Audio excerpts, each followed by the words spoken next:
ఓం నమః శివాయ. ఓం నమో నారాయణాయ. కర్మ నివారణ నరదృష్టి నివారణ కాళభైరవాయ నమో నమః.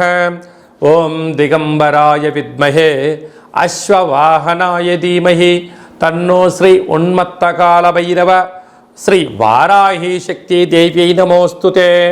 హరి ఓం. మా ఛానల్కి స్వాగతం. చూస్తున్న వీక్షకులకు ప్రేక్షకులకు ప్రియ కాళభైరవ భగవద్బంధులకి స్వాగతం పలుకుతూ మమ్మల్ని ఎంతగానో ఆదరిస్తూ ఉండబడినటువంటి ప్రియ సోదర సోదరీమణులకు స్వాగతం పలుకుతూ అందరిపైనను శ్రీ ఉన్మత్త కాళభైరవ స్వారికి ఆశీస్సులను కోరుకుంటూ ఎవరి గృహంలో కూడా కలతలు లేకుండా అష్ట కష్టాలు లేకుండా అష్ట ఐశ్వర్య ప్రాప్తిని కలిగించాలని కోరుకుంటూ వారు విద్యార్థులైతే విద్యార్థులు విద్య, ఉద్యోగస్తులైతే ధనము, వ్యాపారస్తులైతే వ్యాపార ఆకర్షణ కలిగి అన్నింటా విజయం సాధించాలని ప్రార్థన చేస్తూ కాళభైరవ స్వామి వారిని ఆశీర్వదించమని మనసారా కోరుకుందాం. 1వ తారీఖు 7వ నెల 2024 నుండి 15/7/2024 వరకు పుట్టినటువంటి వారందరికీ కూడా ముందస్తుగా జన్మదిన శుభాకాంక్షలు. గతంలో వివాహం చేసుకున్న వారికి వివాహ వార్షికోత్సవ శుభాకాంక్షలు. ద్వాదశ రాశుల్లో గ్రహ గమనాన్ని ఒకసారి వీక్షింపచేద్దాం. మేషరాశిలో కుజ భగవానుడు స్వక్షేత్ర సంచార స్థితి, వృషభ రాశిలో దేవగురు బృహస్పతి సంచార స్థితి, మిథున రాశిలో రవి శుక్ర సంచార స్థితి, కర్కాటక రాశిలో బుధ సంచార స్థితి, కన్యరాశిలో కేతు సంచార స్థితి, కుంభరాశిలో శని భగవానుడు స్వక్షేత్ర సంచార స్థితి, మీనరాశిలో రాహు సంచార స్థితితో ద్వాదశ రాశుల్లో గ్రహ గమనాలు ఈ విధంగా ఉన్నాయి.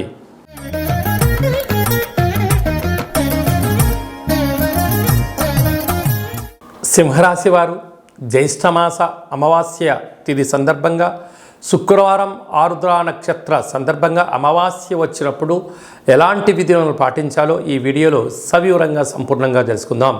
సింహరాశిలో ఏ నక్షత్రాలు వస్తాయనగా మఖా నక్షత్రంలోని 4 పాదాలు, పుబ్బా నక్షత్రంలోని 4 పాదాలు, ఉత్తరా నక్షత్రంలోని 1 పాదం కలిపితే సింహరాశి.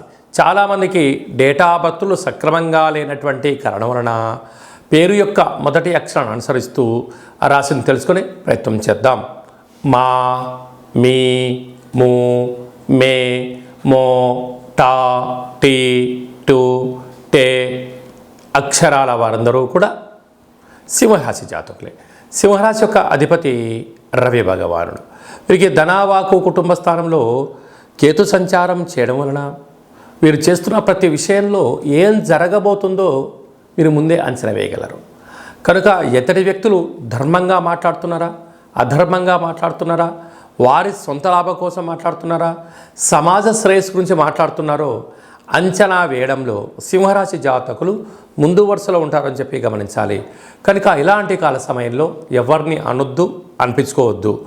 దానివలన మీకు రాబోయే కాలంలో సభల యందు, సమావేశాల యందు అద్భుతమైనటువంటి మీకు సన్మానం జరగబోతుంది అని చెప్పి గమనించాలి.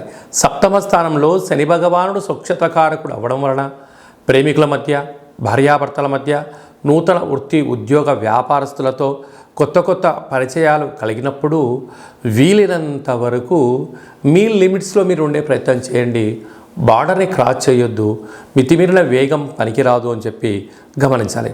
అష్టమంలో రాహు సంచార స్థితి ఉండడం వలన ఏదైనా ఒక చిన్న సమస్య ఉన్నప్పుడు దాన్ని పెద్దగా భూతద్దులో పెట్టి చూసి ఆలోచించి బాధపడేదానికన్నా ఎక్కడి విషయాలు అక్కడే వినండి, అక్కడ మర్చిపోండి. వాటిని పదే పదే గుర్తు చేసుకోవడం వలన నరాల బలహీనత, బ్రెయిన్ స్ట్రోక్ లాంటి వ్యాధులు, వాహన ప్రమాదాలు పొంచి ఉన్నాయి. కనుక మీ జన్మ నక్షత్రం రోజున అమావాస్య అష్టమి తిథి యందున దూర, వాయు, జల ప్రయాణాలు పెట్టుకోవద్దు.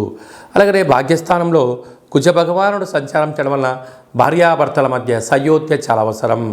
రాజ్యస్థానంలో గురు సంచార స్థితి ఉండడం వలన యోగదాయకమైనటువంటి కాలము. మీరు ఎవరి గురించి ఆలోచన చేస్తున్నారో, అంటే మీ మంచి గురించి ఎవరైతే ఆలోచన చేస్తున్నారో వారి సలహాలు సూచనలు స్వీకరించండి. అద్భుతమైన యోగం మీ సొంతం అవుతుంది. లాభస్థానంలో రవి భగవానుడు ఏడాది తర్వాత మిథున రాశిలో సంచారం చేయడం వలన మీరు అనుకుంటున్న అన్ని పనులలో విజయం మీ సొంతమవుతుంది. నూతన కార్లు, భూములు, గృహాలు, వ్యవసాయ క్షేత్రాలు, క్రయ విక్రయాలు మీకు యోగదాయకం అని చెప్పి గమనించాలి.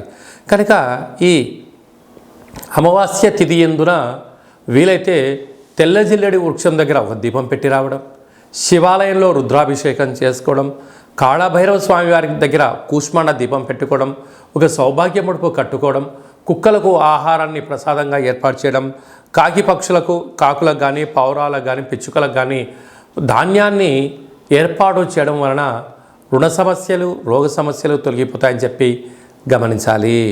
ఈ వీడియో మీకు నచ్చితే ఇలాంటి మరిన్ని వీడియోల కోసం మా ఛానల్ని సబ్స్క్రైబ్ చేయండి, లైక్ చేయండి, కామెంట్ చేయండి, షేర్ చేయండి. Thank you.